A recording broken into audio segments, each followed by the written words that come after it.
Drone Rusia membuat sejumlah kendaraan Ukraina ringsek. Hantamannya akurat mengenai sasaran.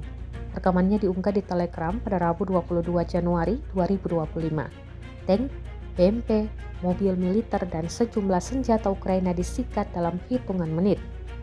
Penggunaan drone First Person View atau FPV yang lincah dalam pertempuran telah menjadi salah satu strategi tersukses dari berbagai strategi berbiaya rendah yang digunakan Ukraina maupun Rusia untuk menyerang.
Download Tribun X sekarang, menghadirkan lokal menjadi Indonesia.